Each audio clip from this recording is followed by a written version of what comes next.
வணக்கம் மக்களே. தற்போது 40 வயதுக்கு மேலே நிறைய பேர் வேலை இல்லாமல் கஷ்டப்பட்டுட்டு இருக்காங்க.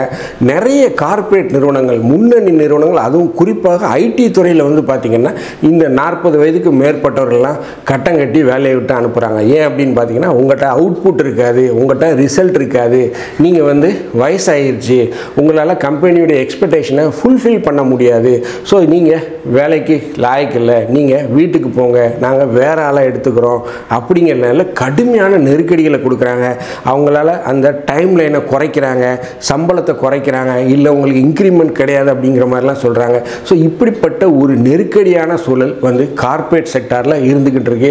மேலும் தற்போது வரக்கூடிய ஓப்பனிங்ஸ் எல்லாமே, அதாவது அந்த அட்வர்டைஸ்மெண்ட் ஜாப் போஸ்டிங்ஸ் எல்லாமே பார்த்தீங்கன்னா, அது லிங்க்டின்னாக இருக்கட்டும், எதுலனாக இருக்கட்டும், அதிலெல்லாம் வந்து பார்த்திங்கன்னா அதிகபட்ச எக்ஸ்பீரியன்ஸை வந்து பார்த்திங்கன்னா 6 to 10 இயர்ஸ் அப்படி தான் கேட்குறாங்க. ஒரு 15 இயர்ஸ் எக்ஸ்பீரியன்ஸோ ஒரு 20 இயர்ஸ் எக்ஸ்பீரியன்ஸுக்கு ஆள் வேணும் அப்படிங்க அந்த ஜாப் போஸ்டிங், அந்த ஜாப் லிஸ்டிங்கிறது எங்கேயுமே இல்லை. ஒரு 20 வருஷம் எக்ஸ்பீரியன்ஸ் இருக்கால வேலைக்கு எடுக்க எந்த ஒரு கம்பெனியுமே வந்து விளம்பரம் கொடுக்கறது இல்லை. அதிகபட்சமே 6 to 10 இயர்ஸ், 10 to 12 இயர்ஸ், அதுக்கு மேலே வந்து இந்த நாக்ரி லிங்க்டின்ல எங்கேயுமே நான் சமீப காலமாக அந்த ஒரு போஸ்டிங், ஜாப் போஸ்டிங்ஸை பார்க்குறதே இல்லை. ஸோ இப்பேற்பட்ட சூழ்நிலையில் 40 வயதுக்கு மேற்பட்டவர்களுடைய நிலை என்ன? ஏன்னா அவங்க அப்போ தான் வந்து வீட்டை கட்டியிருப்பாங்க, பிள்ளைங்க காலேஜ் படிச்சுட்டு இருக்கோம், அவங்களுக்கு ஒரு நல்ல எதிர்காலத்தை காட்டணும், ஒரு மிகப்பெரிய ஒரு அச்சீவ்மெண்ட் பண்ணக்கூடிய ஒரு சூழ்நிலையில் இருப்பாங்க. ஸோ அப்பேற்பட்ட சூழ்நிலை இருக்கக்கூடிய மக்களை, அந்த ஊழியர்களை அந்த கார்ப்பரேட் நிறுவனங்கள் வேலையை விட்டு விரட்டும் போது அவங்களுடைய எதிர்காலமே வந்து ஒரு சூனியமாக ஆயிடுது.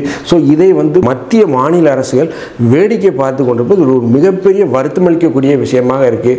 ஸோ என்ன நடக்குது கார்ப்பரேட் செக்டாரில்? ஏன் 40 வயதுக்கு மேற்பட்டவர்களை வந்து கார்ப்பரேட் நிறுவனங்கள் வேலை செய்ய அனுமதிக்க மாட்டிருக்கு? அதை பற்றி தான் நம்ம இந்த நிகழ்ச்சியில் பார்க்க போகிறோம். நான் உங்கள் ஜோசப். வாங்க நம்ம இப்போ நிகழ்ச்சிக்குள்ளே போகலாம்.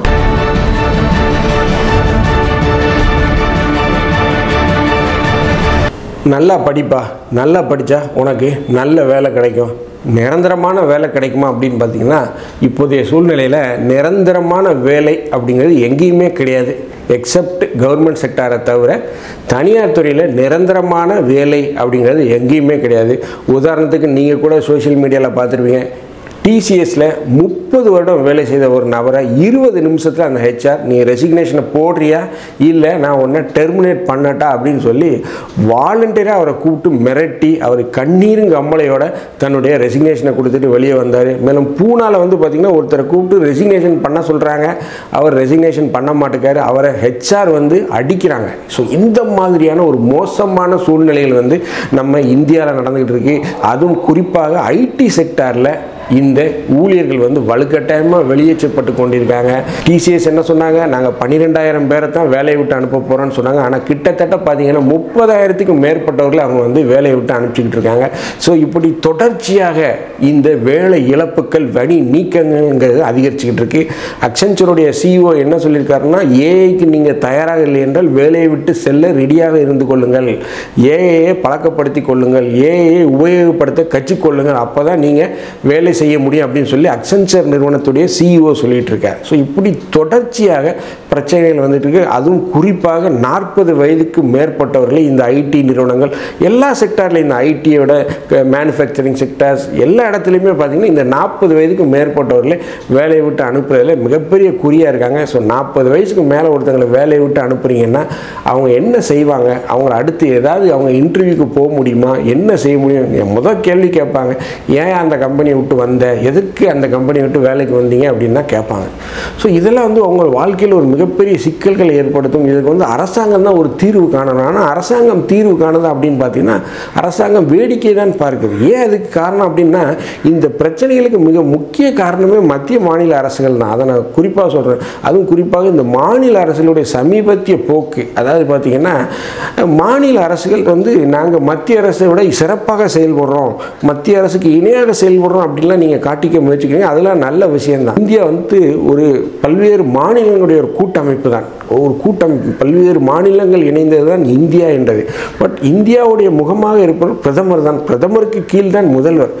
ஸோ அதுதான். ஸோ அதை வந்து இந்த மாநில அரசுகள் அந்த ஓவர் லுக்கிங்கிற ஒரு கான்செப்டுக்குள்ளே போயாச்சு. அதாவது பிரதமரோட எங்கள் மாநில முதல்வர் சிறப்பாக செயல்படுறார் அப்படிங்கிற ஒரு லெவலுக்கு வந்துருச்சு. ஸோ இதுதான் ஒரு இணக்கமில்லா தன்மையை எதிர்பார்த்து கொண்டு போயிட்டு போயிட்டுருக்கு. ஏன் நான் அதை சொல்கிறேன் அப்படின்னு பார்த்தீங்கன்னா, பிரதமர் வெளிநாடு போகிறாரு அப்படின்னு உடனே இங்கே இருக்க மாநில முதல்வர்களும் வெளிநாடுக்கு போய் நாங்கள் முதலீட்டை கொண்டு வர்றோம் அப்படிங்கிறாங்க.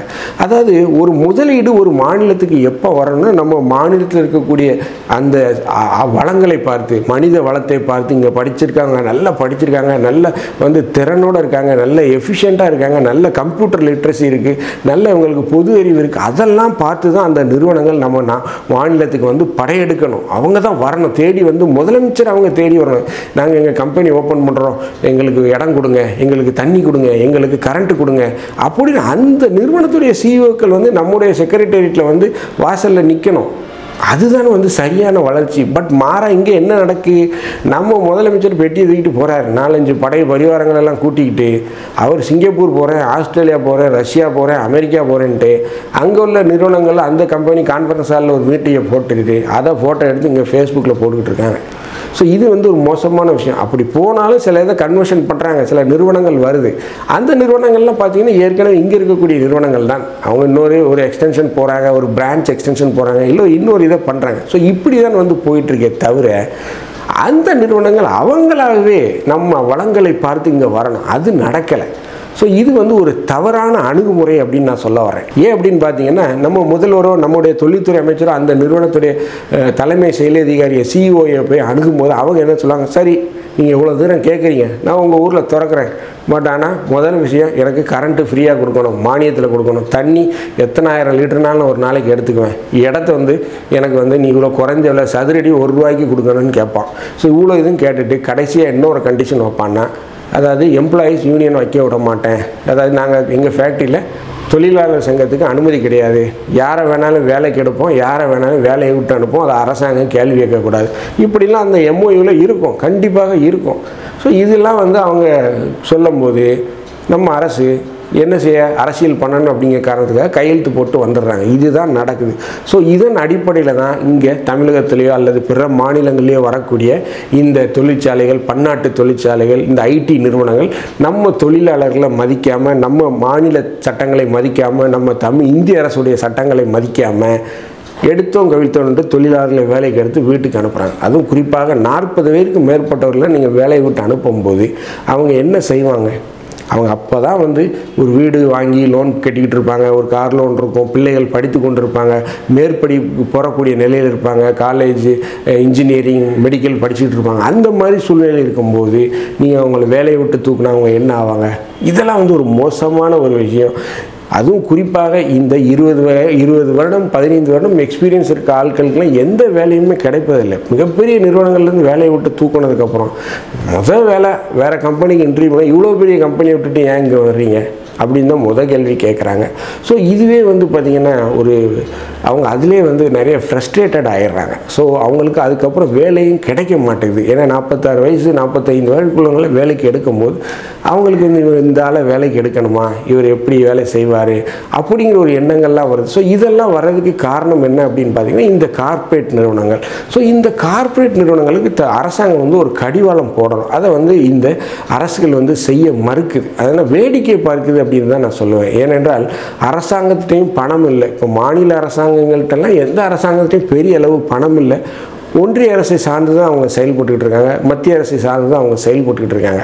ஸோ இந்த ஒரு பிரச்சனைகள் போயிட்டு இருக்கிறதுனால அரசுகள் இதை வேடிக்கை பார்க்குது. ஸோ இதற்கு ஒரு தீர்வு கிடைக்கணும் அப்படின்னா கண்டிப்பாக அரசு தான் அதற்கு முன்முயற்சி எடுக்கணும். 40 வயதுக்கு மேற்பட்டவர்களே வேலையிலேருந்து நீக்கணும் அப்படின்னா அது அரசுகிட்ட நீங்கள் உத்தரவு வாங்கணும் அப்படிங்கிற ஒரு சில க்ரைட்டீரியாலாம் கொண்டு வரணும். பட் அதெல்லாம் இருக்கான்னு பார்த்தீங்கன்னா ஏற்கனவே இருக்குது.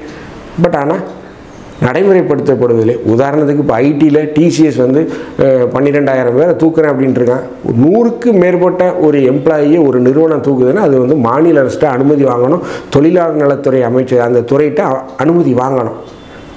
பட் அது தெரிஞ்சு அந்த நிறுவனத்துடைய சிஇஓ ஓப்பனாக ஒரு யூடியூப் சேனல் பேட்டி கொடுக்குறார், நாங்கள் 12,000 பேரை வேலையை விட்டு தூக்க போகிறோன்னு. அப்போ அவன் எங்கே நம்ம சட்டத்தை மதிக்கிறான்? நம்ம சட்டத்தை மதிக்கிறதில்ல. அதற்கு காரணம் என்ன? நம்ம முதலமைச்சர்களும் நம்ம பிரதமர்களும் அந்த கம்பெனி வாசலில் போய் படுத்து கிடக்கிறது தான் இந்த மாதிரியான சிக்கல்களுக்கு காரணமாக நான் பார்க்கிறேன். இந்த வீடியோ உங்களுக்கு பிடிச்சிருந்துச்சுன்னா தயவுசெய்து லைக் பண்ணுங்கள், ஷேர் பண்ணுங்கள், சப்ஸ்கிரைப் பண்ணுங்கள். மறக்காமல் உங்கள் கருத்துக்களை கமெண்ட் செக்ஷனில் சொல்லுங்கள். நன்றி, வணக்கம்.